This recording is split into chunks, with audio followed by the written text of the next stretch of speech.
Hello there everyone, and welcome to my Pokemon XD Gale of Darkness review.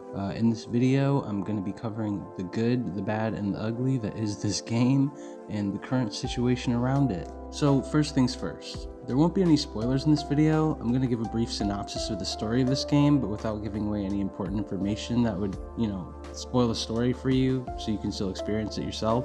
So without wasting any more time, let's just get right into it. So Pokemon XD Gale of Darkness is a sequel to Pokemon Colosseum, the first Pokemon GameCube title. Now, like most Pokemon home console type games, XD comes with a quick battle mode and a story mode. Well, I guess most home console type games from Pokemon don't come with a story mode, but it does usually come with a quick battle mode, which is what this game has. But we're just going to be talking about the story mode, at least for now, because the quick battle mode is just that, battles, and that's pretty much it. So yeah, this game's story mode takes place in the Ore region, a place we've only ever seen in XD and Colosseum. You play as a young trainer named, well, he can be named whatever you want him to be named, but Michael is his canon name, so I guess that's what I'm just going to be calling him for the rest of the video.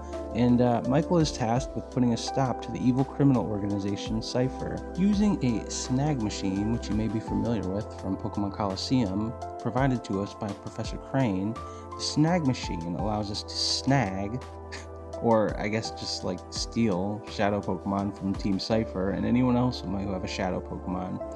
So you snag them, put them in this sketchy machine thingy with other Pokemon to extract their life essence and purify the shadow Pokemon. Okay, I was just joking about the life essence thing, but yeah, you really do use regular Pokemon to purify them in this machine. Why would you purify them, you might ask? Well, you see, shadow Pokemon have their own type of shadow moves, and these moves function as like a special neutral type that ignores traditional type matchups, which deal double damage against regular Pokemon. And that sounds good, but shadow Pokemon can't learn new moves through TMs, they cannot level up, they can't evolve, they can't gain effort values, and they also risk entering reverse mode after using shadow moves.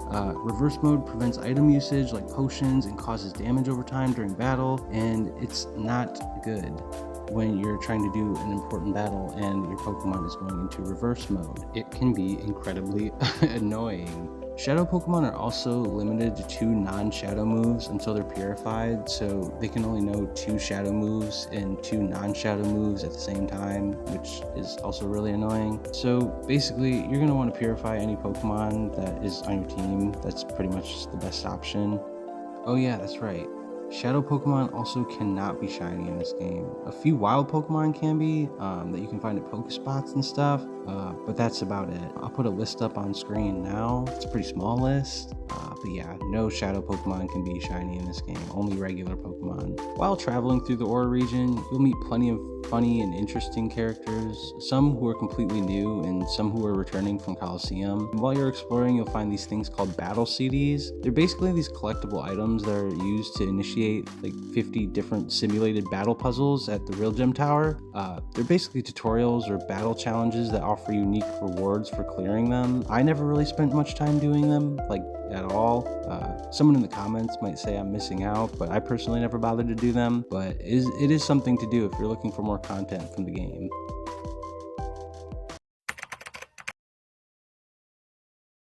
The atmosphere of this game is really nice and so unique. I actually have a huge appreciation for the old blocky textures and almost Y2K looking landscapes. The footage you're watching in this video is my recent playthrough and it's upscaled, but I do want to say the vanilla graphics are still really great, and just because it's upscaled doesn't change my opinion. The vanilla graphics are amazing too. Every place you visit feels and looks really different, so unlocking new areas to explore feels really exciting and fun. The team building in this game is okay, considering there's only like 80 something shadow Pokemon to actually catch.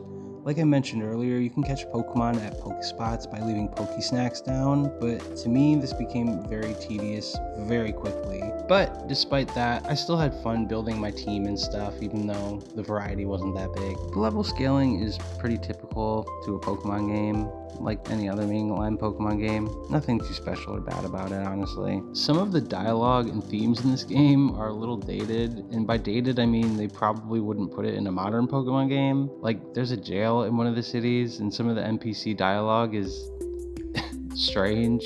but I just found it really funny.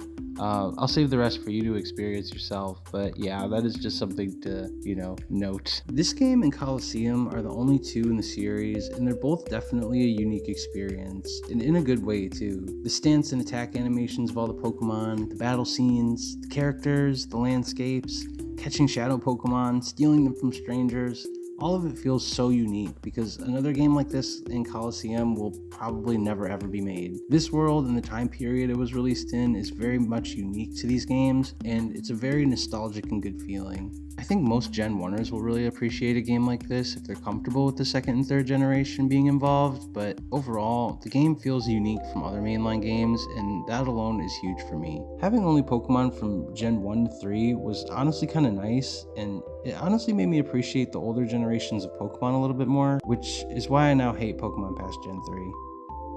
Totally kidding, by the way, but seriously, it was kind of nice to just play a game that had only the first 3 generations and have them all kind of merged into one big region. I think even if you're tired of, the first, second, and third generations, like I kind of am, it was still good to play because, like, the catch pool is strange, I guess you could call it. There isn't even starter Pokemon in this game's main story, or really at all. It's just Eevee, and that's kind of interesting, Overall, I think the game is a fun playthrough. I don't think it's necessarily super fair to judge the game super hard because it came out so long ago and so much has changed in Pokemon and just newer games. So, I think it was a decent playthrough for its time. The nostalgia factor of this game is great. If you want to experience an older generation but in kind of a different way, this game is probably for you. I really loved the first 3 generations growing up, so it was good in terms of nostalgia. Shadow Lugia is sick, and that's it. Shadow Lugia is just sick. It's cool to see, it's cool to catch, and I love it. Shadow Lugia is sick. I wish they would actually put it out in Pokemon Go, like the real thing, not just Lugia with, shadow booming around it. I want Shadow Lugia, the real Shadow Lugia. Something I don't like too much about this game is that there's no real incentive to purify shadow Pokemon you're not using, or at least not that I could find. Maybe you guys could let me know in the comments or something, but I really couldn't find a reason to purify shadow Pokemon I wasn't using. Other than the fact I want them to be, good, good people, good Pokemon in the world, I guess. There's no real reason to actually purify them unless you're going to use them on your team. Otherwise, there's no reason. This game's post-game content, it's not great at all. Most of the post-game is just endless battling, which is fine, totally fine if that's your thing, but there's no more legendaries to catch, no more story, just battling. That's pretty much it. A lot of Pokemon you want to use are, pretty much towards the end of the game, just like any other Pokemon game really. Most of the dragon types or most of the good ones are at the end, which is pretty typical, but there are things that exist that kind of solve this issue, like XD's Director's Cut. If you know what I'm talking about, you should look into that if you plan to play this game, but yeah. Now, as I already kind of explained, there's no grass in this game and only the Pokespots, and I already kind of explained why they kind of annoy me, and it does get tedious, but I just had to put it here that it is kind of a con to not have grass.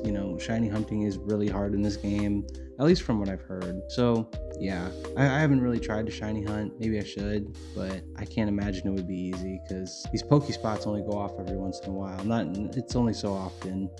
Shadow Lugia is sick, but you barely get to use him, or any other good Pokemon that you get towards the end of the game, because the post game is just okay and there's not much incentive to play it. There's even a Coliseum that you only get at the end of the game, which it kind of tells you you need to go there, you should go there, and you should battle there, and then they basically tell you you can't use shadow Pokemon, so you just can't use Shadow Lugia at the Coliseum, at least the specific Coliseum they tell you to go to. It's kind of ridiculous. With all of this being said, you're probably wondering, should you play this game? And honestly, I think it totally depends on the type of gamer you are. XD is an older game, and all the quality of life improvements that we're used to in modern Pokemon games, this game doesn't have. There's no portable PC, no infinite TM usage, no character customization, no ride or follow Pokemon, no unlimited inventory space, no experience share, and I could go on, but I think you get the point. I mean, personally, all of this is totally fine if you've literally played any of the Game Boy or DS era Pokemon games, but if you're not used to that or having any of these things, the game might be a little harder for you to get into, but I think if you're down for the challenge, you should definitely play the game. If you're looking for a fun experience, I can honestly say that playing this game was fun. It was not very challenging, like, at all, like most Pokemon games, but I really enjoyed a lot about it. I think if you genuinely just want more Pokemon to play, this game is probably for you. If you're someone who's not really into older Pokemon games or doesn't really like the slowness of older games, this might end up being one of those games that just sits in your library, honestly. Okay, so finally we can talk about this. This game will be a part of the premium Nintendo Switch Online expansion pack subscription, which at the time of filming this video costs around $50 a year. And if you're thinking to yourself, oh, Walker, I'll just buy the expansion pack for a month to play the game. No, you won't. Because the premium Nintendo Switch Online expansion pack subscription is only available as a 12-month annual subscription. So if you want to play this game, it's going to cost you $50. Now, of course, the expansion pack comes with a lot of other great games as well, so, if that's your thing, it might be worth it to you. But if you just want to play this game, I would recommend finding other ways to play it.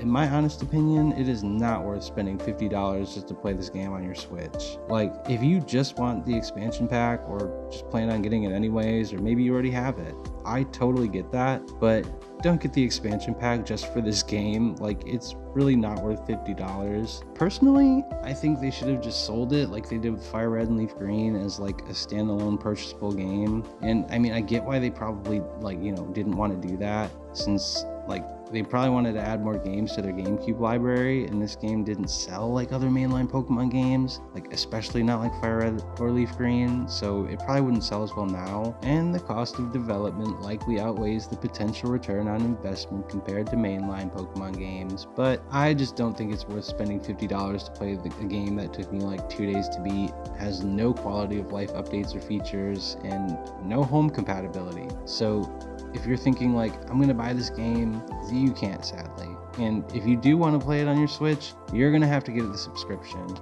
But anyways, I think all things considered, especially considering the time it came out, I'm gonna give this game a 6.7 out of 10. It's a decent game, and it's a pretty fun time for nostalgia nerds like myself, so yeah, that's what it gets. But that about wraps up this video, guys. I don't know, what do you think about Nintendo putting XD and Coliseum in the expansion pack? Did you want to see them as standalone games? Because I think it's kind of weird that they put out XD first as well. Why not Coliseum first and then XD? I don't know. Nintendo's weird. Let me know what you guys think in the comments. Leave a like, and I'll see you in the next one. Peace!